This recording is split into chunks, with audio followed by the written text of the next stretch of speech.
Welcome welcome friends to the newest edition of Seahawkers What If, the most unique Seahawks preview show in the multiverse. I'm your host, Clinton Bonner, and I'm joined by the one, the only, the great Brandon Schultz. And of course, it could not be, we could not traverse the Seahawks multiverse without the protector of the Seahawks multiverse, and that is Mr. Phil Leidick. Gentlemen, we're 1-1. We beat the big bad Panthers. Now we get to come back home. The Hawker is rising. I'm getting on a plane in a couple of days to head out to Montana, to then head out to Seattle. And I am excited to see the themiology that Mr. Phil has woven for us today. Let's first check in with Brandon. Brandon, how excited are you to see me in physical IRL? Well, I'm trying to figure out if we skipped time somehow, and I already saw you because you just said that we beat the big bad Panthers. And oh no, did I? I think that's what's about. Wrong cats. Wrong cats. I should probably retake that. That's a goosey gander right there. Woof, woof, woof. Okay, well, Mr. Phil, maybe we just keep on rolling. I can't believe I did that. Now you know what's going to happen. Now I won't even say because is it a double jinx? Can I reverse jinx it? I don't know. Mr. Phil, how are you doing? How's everything, dude? I'm doing very well, Clinton, and I'd like to beat the big bad Panthers. We beat the big bad Lions, and as you said, there's another cat. And I think a lot of us got to watch the game on Monday night. So I do want to take us right into the previously, though, and share some of the things that I saw. And then I'm sure Panther fans can jump in the comments and tell me all the ways I'm wrong.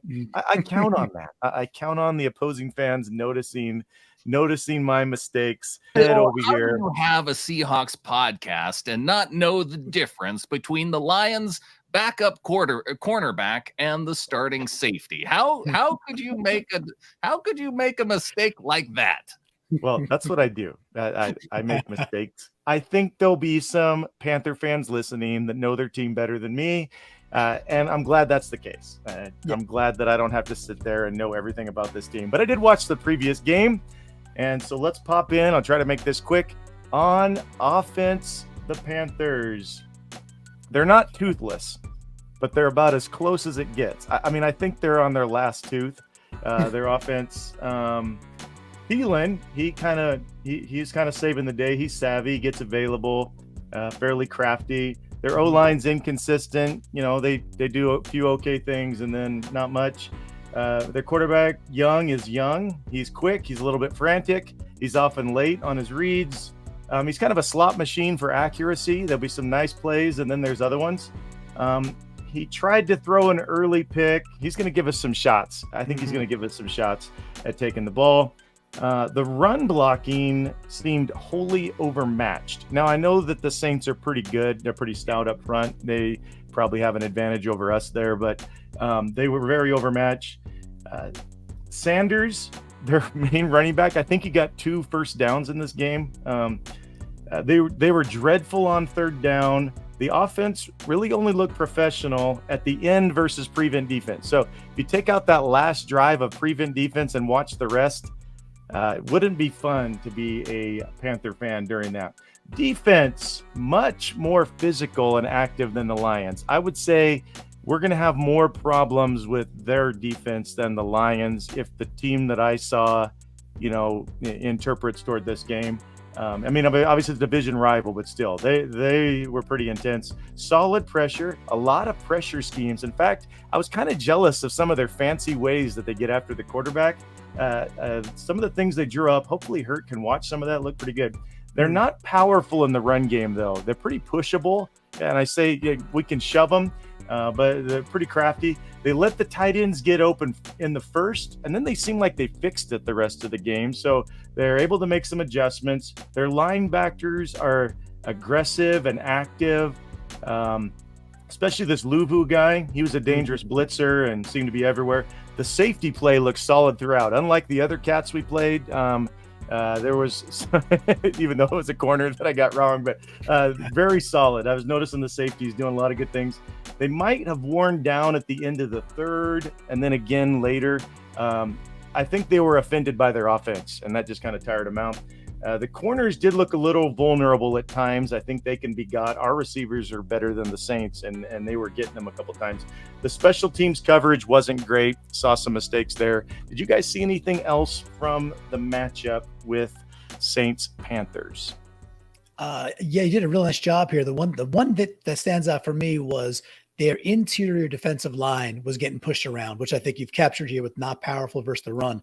Their edges are good. They bring pressure. You got some dudes we'll talk about today, but up the gut, they were getting blown off the ball. That front three, pretty mid. So I'm excited to see how we can expose it. Well, let's get with it here.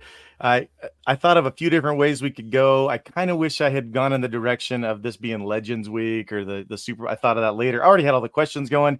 You legends from the Seahawkers podcast will be together at the game. And so I think I might have missed it there, but I didn't want to bypass this special moment that took place in our last game where Mr. Alex Kemp, the head ref, got on the microphone, and I feel like he left out many of the Hawk fans outside of America when he said, "I'm trying to talk to America here." Like, we realize there's Hawk fans all over, and he was probably talking to more people than just America. We can overlook that. So I want to say that ahead. We don't forget about our fans outside of America. And yet it was such a funny thing where he said, I'm trying to talk to America. So we're recognizing that we're talking to the world, whereas the head official in this game believed that he was only talking to America wrongly. Yeah. Alex Kemp was wrong. But so will we say, what if we talk to America? I needed a theme, and so I did an American theme. This is American football that we are glad people from all over the world embrace. So please don't be offended by my theme. I think it's a fun one. We're going to have some enjoyment with this. Gentlemen, what if we do? I had to laugh because I knew as soon as I saw the quote, and then not only did I see the quote of "What if we talk to America," you have this other little graphic for the people who are listening audio only. You have the official and Geno Smith right in his face, which is the moment where that quote came from. We got an actual screenshot of what happened. Yes. And of course, and reminding folks that it happened because they made a terrible call. So Geno was completely right to get in the ref's face. Like, that's a dumb call. So you can talk to America all you want, but America is going to realize, and the world realizes, that you guys are dum-dums and you made a stupid call. So yeah, go ahead, talk to America. And then I have to assume we have the Panthers logo, which is also tremendous. It's a fantastic little kitty there. I think the little kitty got run over by a Bobby Wagner, but I'm not sure. We shall see. All right, gentlemen. So what if we talk to America? We are on week 3, odd numbered week. Brandon gets to pick the first category. The categories for those listening: America the Beautiful, America's Most Wanted, America's Storyteller, Captain America, America's Got Talent, God Bless America, Only in America, and America Online. Where are we going, Brandon? Oh man, I got to go dial up and America Online. Right off the top, going to America Online with my beautiful line that I drew there. Here we go, Brandon. What if? Sorry, guys. Thank you. That's pretty good, Phil. Wow.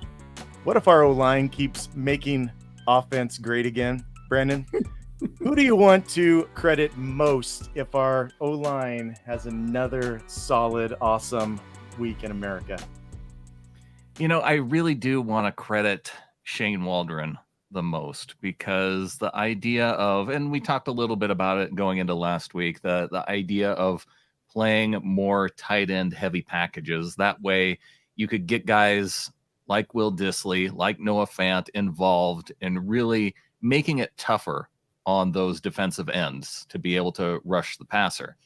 And we saw in one situation, at least, where Will Dissly, coming off the line, he immediately was redirecting Aiden Hutchinson and pushing him inside. So that way they could count on more of the offensive linemen keeping tight spaces in between one another and not allowing guys around the edges. And we saw at times too where they did allow guys around the edge, but Geno was able to escape either outside of the pocket or step up into the pocket. But I think it really was having those extra tight ends in for majority of the snaps, and maybe not majority, because I think JSN did get 55% of the snaps, but they rotated, and part of that too was DK was out. So I think they did probably play more tight end heavy sets than they didn't, and that was due to Shane Waldron. Yeah, early on, good call by Clinton, and Shane just loved it so much that he did it. No, but Clinton, what do you got? Who are you going to give the most credit to if our O-line keeps playing great? Well, it's obviously Jake Bobo. I mean, that's the obvious answer. The answer, I'm going to go right down, dead smack down the middle. Like I'm a baseball fan. Good defenses are up the middle: catcher, shortstop, second base, center field. That's how you build your defense on the diamond. That's how you build your defense on the gridiron. I'm going Evan Brown. Evan Brown has been a difference maker. Yeah, he's that solid B to B plus. If we take what we were just talking about in the preamble here, Mr. Phil, in the previously section, with that the interior part of the Thundercats line here, the Panthers were getting pushed around. I expect the sand in his pants Evan Brown to have the same thing. He's been good so far, and that's what I expect. So I'm going to give some love to the anchor and say Evan Brown deserves a lot of kudos. Very good. Very good. Yeah. Evan Brown, I was pretty impressed with, and I was impressed with Shane. I like both those answers. Where are we going next? America Online is gone. I'm going to see if I can do a better job of drawing next time. What's our next category off the board here? Well, you got 7 more to practice, which is good to execute on. So I'm a New Yorker, right? So maybe you know where I'm going at this point. I'm a New Yorker. I was a Mike Tyson fan growing up, and Don King being his manager, flashing the ice at that point and the dollars, and his big catchphrase was "Only in America," right? That was Don King's big catchphrase. I'm going with Don King because I love that guy. Only in America coming off the board for Clinton. What if we can only improve one area this week? Not to say we don't need to improve several, but if you had to pick, you're getting to wish here in this moment, we're going to improve in one area this week. What area most needs to take a step forward, Clinton? Oh man, this is okay. We're not perfect yet, right? I mean, there's some places we'd like to improve. So many to choose from as part of the issue. Okay. I think that Clinton's having a problem with. Like, what do you narrow it down to? It depends on what parts of what games do you want to go, kind of want to go get parsnippity with and pick. Yeah, this one's stumping me pretty darn good. I have one in my head, but I'm trying to find a better one, to be honest. Because we can only go forward like you liked last week, but this area is bothering you. We should and we need to get better at it this week. And you can only pick one. Yeah. One is what you must pick.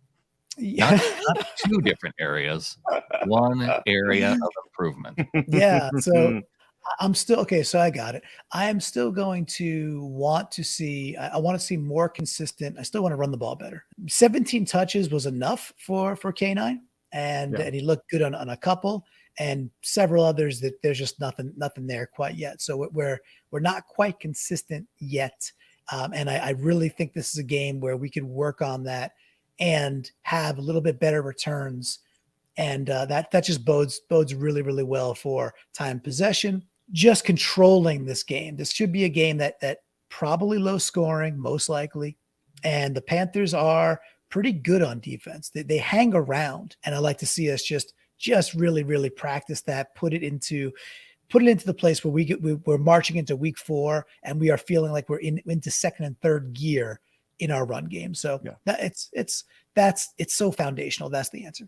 I like it. So not necessarily more dynamic or huge plays in the run game or cool plays, just being solid and consistently taking the yards to put us in good positions on the other downs. Yeah, well, I'll springboard off of Clinton's idea that this is going to be a close game. And as a man who likes to watch his team score points, I can only help but want to see Jason Myers improve in his one area this week and actually putting the field goal through the uprights and scoring points. So I think that if he doesn't do that, it is going to cost this team a win at some point in the season. No doubt. And I don't want it to be against the Carolina Panthers. He's good at the 1-pointers, but we'd like to see him make some of those other pointers as well. Yes. Where else can I do one of my terrible lines here? Brandon, we got 6 categories left. America's most wanted. America's I most knew it. wanted. And when I say America, I mean Hawk fans, right? Brandon, what if we make a list of who we most want to contain? What Panthers must be declawed? And by a list, I mean you can say one or two. The one that is at the top of my list has to be Bryce Young, because I think the way that this defense can get beat is by Bryce Young escaping the pocket, getting outside, and moving upfield. And so there's a couple different ways that I'd like to see them work to contain Bryce Young, and it can be with their tackles, or their defensive ends. I mean, whether those defensive ends, whether it's or outside linebackers. If Boye Mafe, if Uchenna Nwosu, if Mafe is not back, can we see some Derek Hall? Can we see somebody on the other side to contain him so Bryce Young isn't getting outside the pocket, looking downfield? And then it goes into defensively in the secondary, seeing the defense playing a lot of zone. It's what we saw from the Saints with them seeing Young escaping in the backfield. It was Demario Davis was like running up and taking him out. Like as soon, so can Jordan Brooks be that spy to go in and take him down once he gets outside the pocket? Especially if our DBs can have things covered down deep, don't let him get too many yards on you. Interesting. Bryce Young. How about you, Clinton? The Panther that must be declawed. Yeah, I mean they've got their defense is the part of their team that scares me more. There is a dude on offense that's not Bryce Young, but I'll leave that there for maybe some other questions that are still on the board. Obviously, Brian Burns is really good at football, right? So number 0, he 25 years old. Just he's everywhere. He's a very disruptive. Again, he's on the right a lot, so he's coming after our left tackle a lot. Yeah, he's really disruptive player. But also you mentioned Frankie Louvu, I think is how you pronounce the name, right? Or Louvu, I think it's Louvu. I think he's a Washington State guy. For those who know him from the West Coast, I'm pretty sure he's a Wazoo Coug. You talked about their ability to really do like these inside stunts and do lots of blitzes with these speed rushers. They showed that quite a bit. There was quite a bit of pressure on Derek Carr, and he was getting the ball out super fast. Kind of an annoying offense to watch, actually. Just it's a lot of outs to Thomas and just little dinks and dunks. That's the part to declaw. And I think the real question is, can our tackles do it 2 weeks in a row? We were good last week. However, if you're going to put Brian Burns up against some of the Lions rushers, they got dudes who can get after it. I think the edge group on this Panthers team is stronger than the Lions. And so can our backup tackles do it another week in a row? That'll be interesting. And if we declaw them, we have a really good shot of winning this game by, at least 7 points. Very good. I agree with both of these. All right, next category is you, Clinton. Where are we going? Oh, let's see. I am going to go with, I really love the song America the Beautiful. So let's go right to the top. America the Beautiful. Beautiful song. We're going to look for some beautiful things here. Clinton, what if the defense can make Hawkland more beautiful? Oh. Where should we expect to see improvement against this lesser offense? I know we should see some signs of hope from our defense against this team. If we don't, that's going to be a bummer. Where should we see some? I think it will show up in turnovers. Now we got some turnovers last game. Obviously Nwosu. I'll be more specific. At least one more interception, maybe 2 interceptions, maybe 3 interceptions. Bryce Young didn't throw one last week. I think he threw 2 in the first game versus the Falcons. I'm pretty sure he threw 1 or 2. The Saints just didn't catch them. So. That's exactly what I was going to say. Is he threw interception worthy balls. In fact, one of them Thielen made a heck of a play on, and obviously Thielen's the wide receiver. So sure. On the way out of bounds, he actually reaches back and rips it out of the DB's hands. Beautiful play by Thielen to prevent an interception, but just a crafty dude doing crafty NFL things.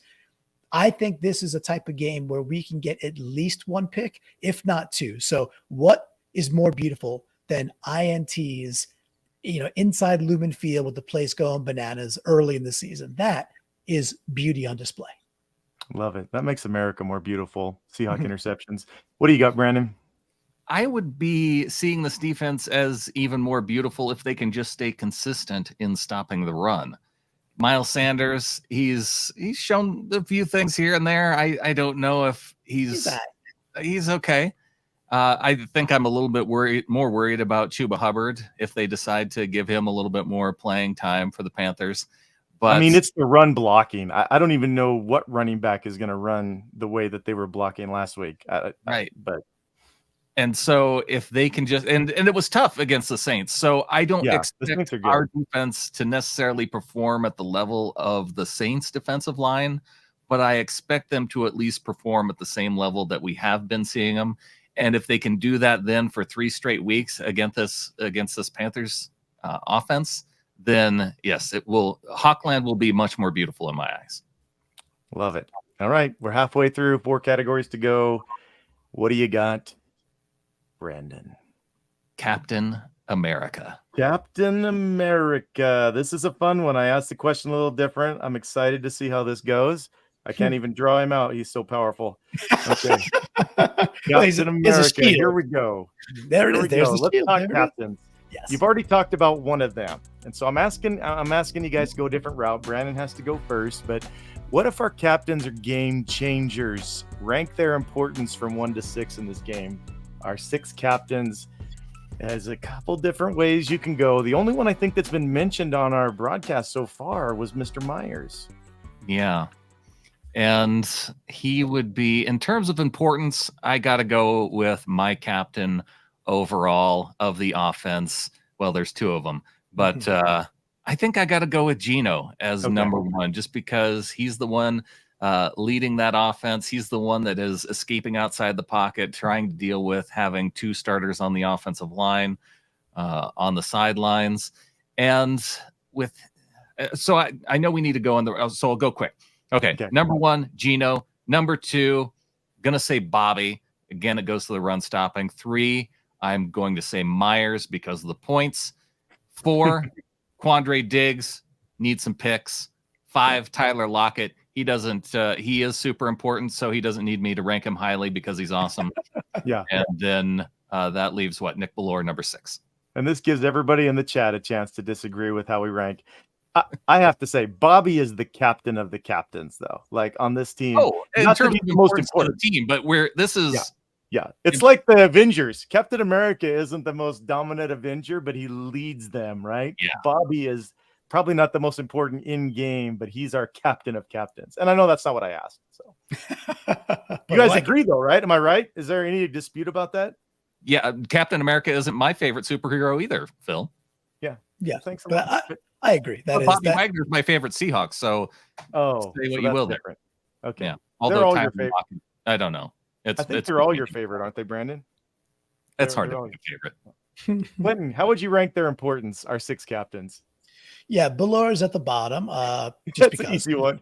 That's the easy one. I'm going to also, I'll probably end up putting even Myers at the 5 spot. Yes, I want him to do his job, but I expect him to do his job. That's what he's paid to do. So I just expect him to hit some field goals. Need special teams. Check. The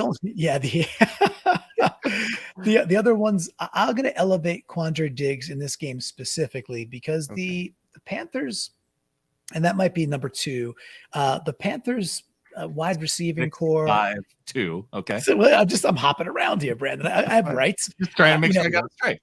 We got DJ Chark, the speed guy that they don't seem to use that much. They got the rookie Jonathan Mingo, hasn't shown much yet, but just hasn't shown much yet. And then there's like Adam Thielen. So I just want to see, I want to see Quandre Diggs kind of hitting old man Thielen early and taking him out of the game. That could be key, is getting some licks from Quandre from the safety position. Calling for violence. Yeah, he's going to choose some violence. You mean taking him out of the game schematically? I'm not saying injured for life. I just mean like he gets a little messed up that he thinks about going back over the middle. If you watch this game or the recap of the Panthers game, they use Thielen in very annoying ways, guys. I mean, a lot of wide receiver screens, just little digs over the middle and things like that. Cool. I want to see Quandre lay the wood and disrupt that the way that, like, Cam Chancellor used to do that, and change the game. Be like, okay, we can't do that anymore. We can't put our guy in danger. That'd be pretty cool. So I'm going to elevate Quandre all the way up to number 1 because of that. I'll go Lockett number 2, Bobby number 3, and I'm missing somebody in the first round. Gino's not important in this game. He didn't even show up, I guess. Gino's like Myers. I just expect him to do his job and be really good. Okay. So yeah, Gino's probably number 1. He's the quarterback. Wow. Come on. Okay, so viewers, if you can figure out how Clinton ranked him and you disagree, then put your comments in there. I don't even know how Clinton back up to number 1, which pushed Quandre down to number 2. Yes. Okay. And then I can't remember if you had Bobby over Tyler 3. I love Tyler 3. Bobby, our Captain America 4. But we got other dudes who are the sometimes even more fun superheroes. It doesn't make sense that Myers is the captain and not Dixon. I think he's getting some kind of punishment for that. They voted on it. It's the team vote. Well, yeah. Okay. Now I don't even know who's. Oh, it should be Clinton's turn. Go ahead, Clinton. Let's get this away before we have more controversy. Odd year curse. I'm going to stick. Or maybe they do, and they're trying to reverse jinx the curse. It's not working. And if he misses any more field goals, maybe that C could be, taken away, right? That'd be kind of, hey, do it mid-season. That'd be kind of bold, right? That C off his chest. Yeah, I just put it right on Dixon. That might work. All right, I'm going to stick with songs, and "God Bless America" is another lovely song. So let's do it. God bless America. Here we go. Our home sweet home. Mm-hmm. It is. Here's another different style question. I did a couple different things this week just for some thought. You guys will be there at the game. This is the time of year where football can affect us a few ways. Clinton, what if football is a blessing? I think it could be. It should be. How can we make sure that being a fan will enrich our lives? What's your secret to just loving being a fan and taking it as a blessing? Yeah. The intrinsic is pure entertainment and loving the game, but I'm going to go to the external, and I'll just say I am traveling. Hey, I'm getting on a plane to hang out in Montana, to drive out to Seattle, to hang out with friends to go see a game, all because of the epicenter of the Seattle Seahawks, right? So not to get too sappy or too sentimental about the topic, but that's pretty freaking cool, right? So yeah. I've shared 1,000 times that I'm 45 years old, a kid who grows up on Long Island. I used to send away for like the Seahawks insider paper when we were terrible. We were 2-14. And I was getting a physical paper sent to me from Seattle to read about, how Brian Blades did, because SportsCenter would give him a minute and a half and an entire hour show, or primetime would be like the last 30 seconds. I'd see John Elway, torching us.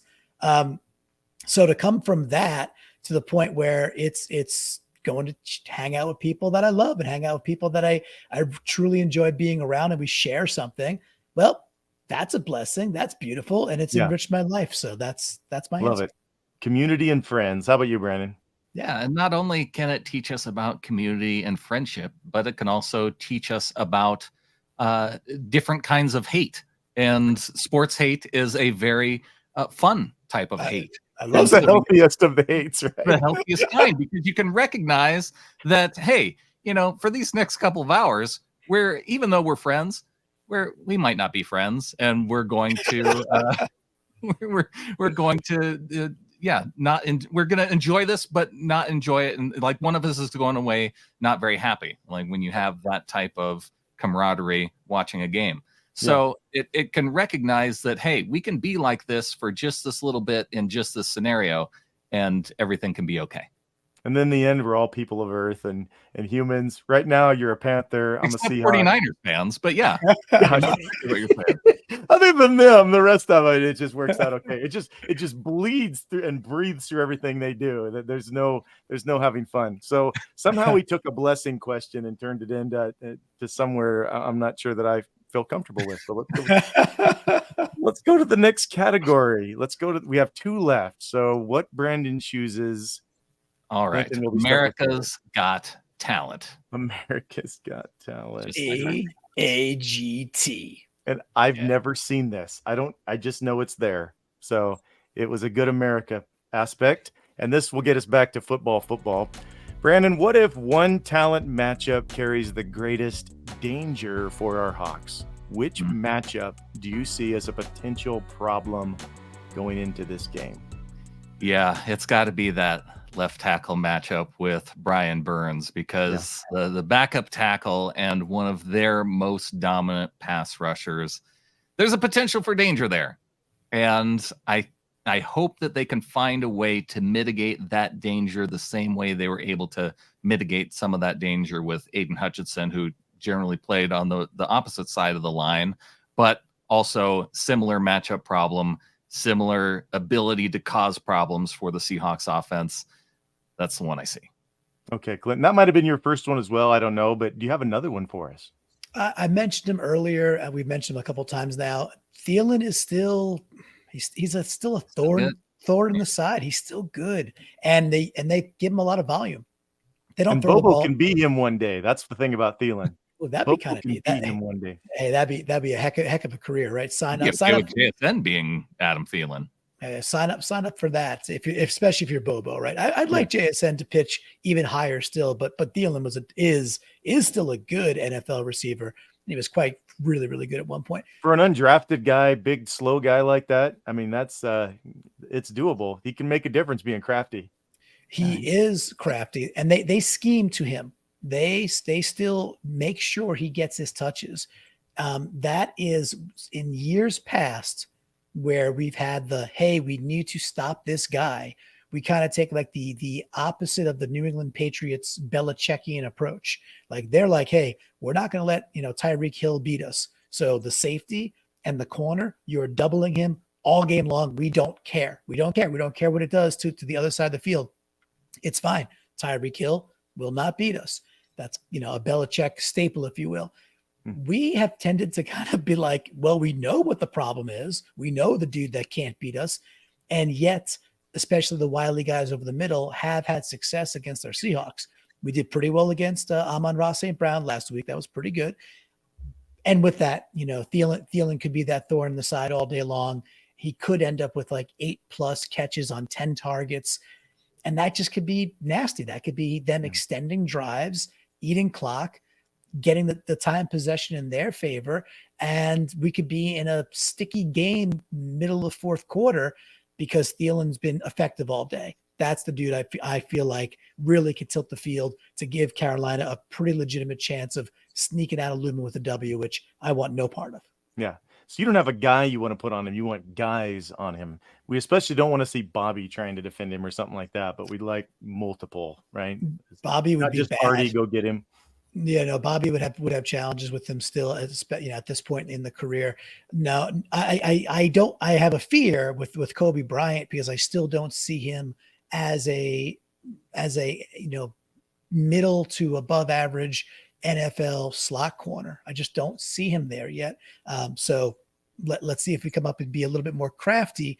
I don't think we're going to take Witherspoon and bring him inside. Of all the talk in the preseason, guys, of it's going to be compete. We're going to compete. It's going to be this, going to be that. The moment Witherspoon got healthy, he's left corner. Right? He's out there. He's the one of the wide corners.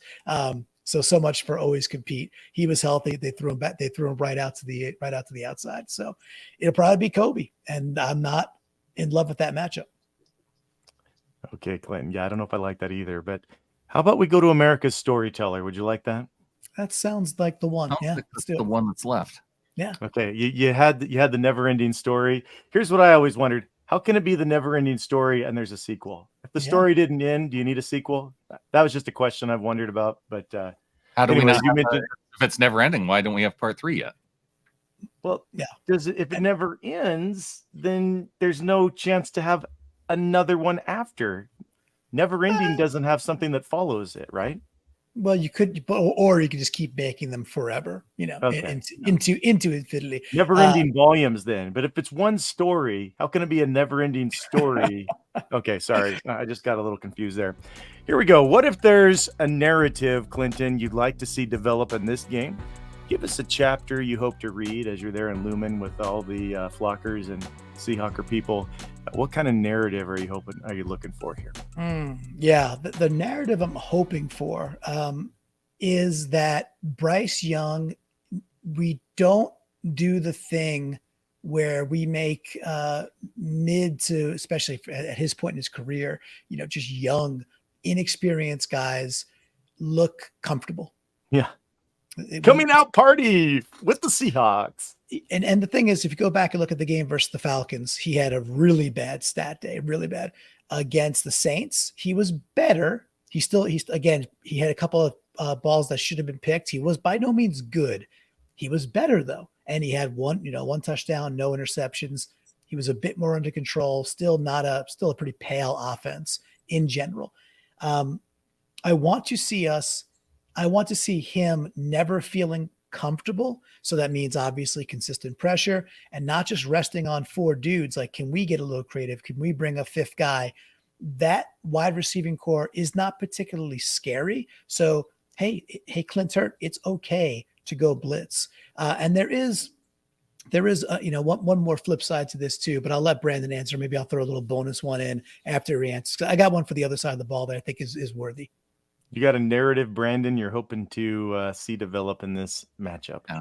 Well, I'll allow Clinton to go back to the other side of the ball because my narrative has to deal with this idea that the Seahawks, they don't have a home field advantage. That's one thing that I feel like is a narrative that's beginning to develop, and I would like to see this game shift that back away, because when you lose at home and when you lose as badly as you did in the home opener to a division rival, and when you don't have that winning record at home over the past few seasons, I can understand why people start to say, Seattle, they used to have a home field advantage. It's not there anymore. I want to see that change this week against the Panthers. And the way that they do it is by making that kind of noise that they did when they played the Panthers back in the 2005 season to get the win in the NFC Championship game and go on to the Super Bowl.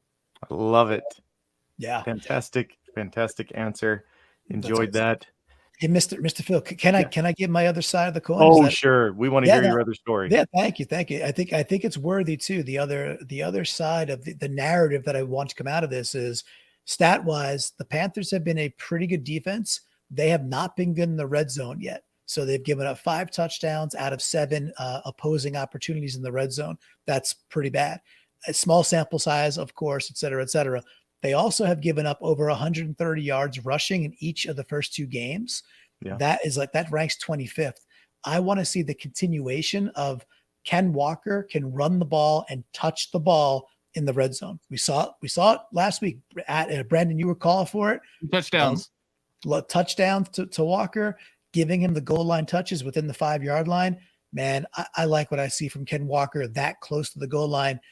He's a different type of back, and that skill translates in those tight spaces because he's special in those more condensed areas. So I want to see that continue and build even further, where the league, hello America, we're talking to you, starts to recognize Walker as a really special individual. That's what I want to see, Mr. Phil. And then Captain Jason can do the thing he's awesome at: kick 1-pointers. More of those. Yes. Lots of 1-pointers. Yes. All right. We're going to go to our What If Super Hawk, gentlemen. And so we're going to hear what they had out on Discord from the flock. I invited everyone in Discord to give their own wish. And so we're going to read those. I'm going to do my best to get these to you here. Tangle Bag said, what if Jamal Adams starts? I wish for an injury-free and productive game. Go Jamal, go Hawks. Let's get it.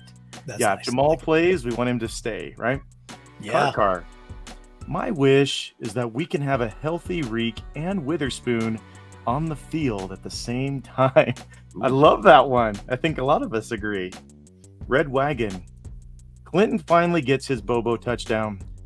Oh. I think we limit DK snaps to let his ribs heal, and Bobo has a monster game for him. So how about a Bobo wish? KDO. Improved pass rush. If they can get it together, I see some strip sacks in the Hawks' future. Yep, and that's doable against Young. Here's one really short and simple from Levin the Good Life. Spoon INT. I will mention, Clinton, last week I was asking about PBUs, and you guys made it sound like we wouldn't get any. I have to say we got some, and that made me feel really good. You guys were right about a lot of things, but you led us to believe we weren't getting PBUs, and so I wanted to bring that up. Josh DeHuman, his wish, Kenneth Walker gets 1,000+ yards and double-digit touchdowns. Okay, Against I the feel like Panthers. Josh is missing the spirit of the idea, or he's getting it better than I ever. That's it. This particular wishing pond is it's getting a little much. It's turning into people are getting the Powerball tickets and putting them in, I guess, in one game. Okay, here we go, and lots of people are down for that. Frost, another solid game from our backup tackles. I want to say between them, they give up 0 sacks and maybe just a couple pressures. It's a lot to ask, but they showed us they can play last week. So hopefully it continues until we get healthy. Boy, I feel like last week's game sure gave people a lot of hope in a lot of ways, the things that we're looking for, but I like those.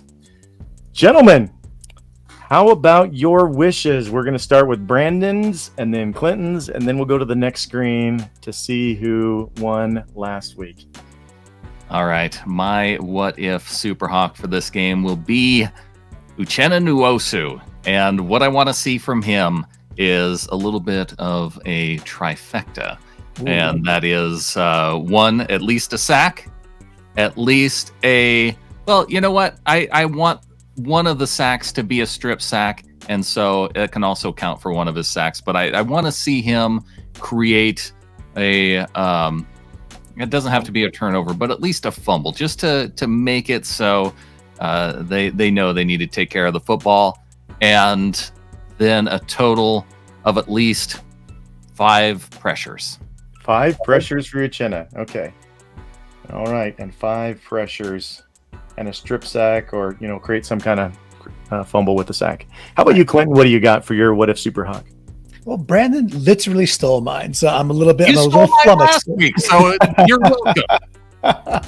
In my brain, I was envisioning a come around the edge strip sack, and it was probably in my brain it was a strip sack for a turnover. But hey, I hope you get it right, and I still win the bet because my score is more correct than yours. So all right, so I'll pivot. I'll go to the other side of the ball to distance myself here. I am going to go with not so much just straight up JSN's first touchdown. Okay, he gets open.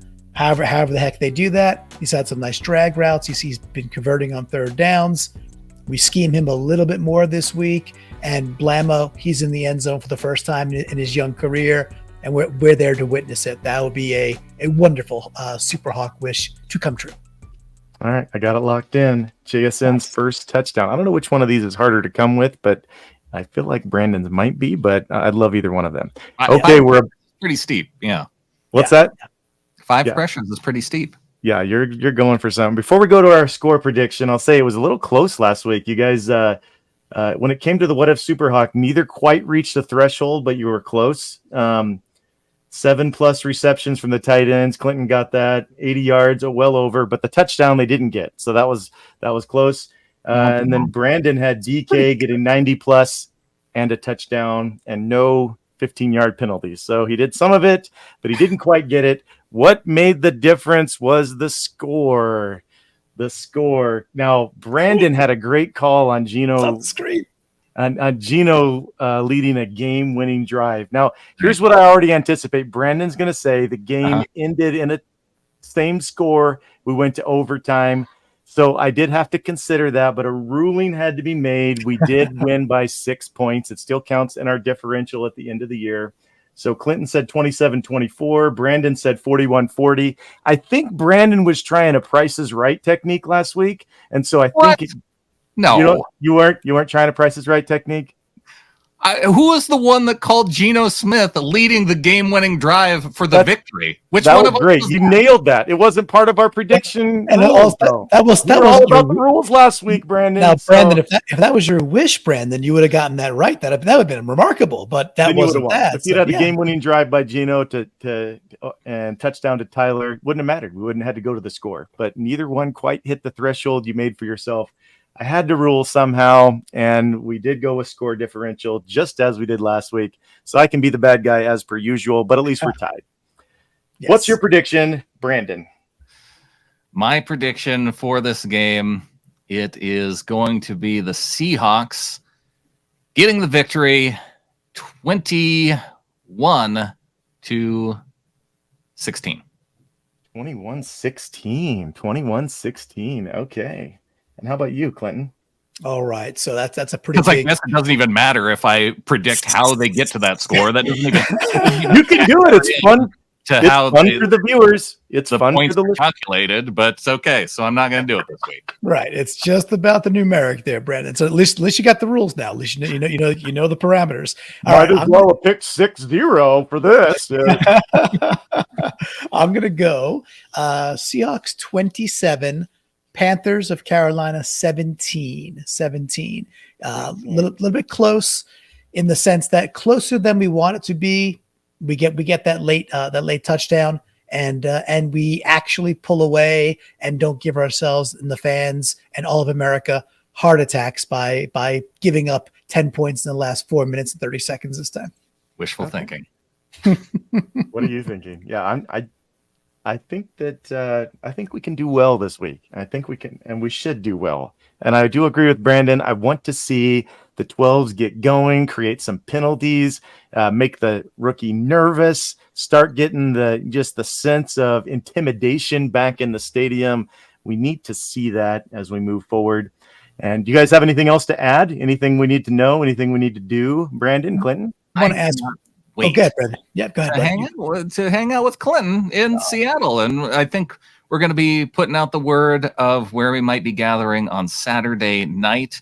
So we'll be posting that via the Discord. If you're not part of the Discord, getintheflock.com. Also be posting it up at the getintheflock.com website, the Patreon site. So if you are helping to support the show, if you want to gather with us, I'll be putting out the information there. Clinton, anything? Just excited, Phil. That's all. It's going to be a lot of fun. Brandon said it. So looking forward to the whole thing, relaxing, getting into airplane mode. I don't know about you guys. I love my podcast on the airplane. So I got plenty of airplane time. I'll be delving into all sorts of wonderful topics. And I'm just excited to go see Montana. I'm excited to hang out with the boys, and I'm excited to get to Lumen and go watch our Seahawks. I'll start where I ended. Watch our Seahawks take down the big cats, take down the Carolina Panthers, and get that W. Double cats. So, gentlemen, what if we say go Hawks? Go Hawks. Go Hawks. Beat the kitties again. Spank the kitty.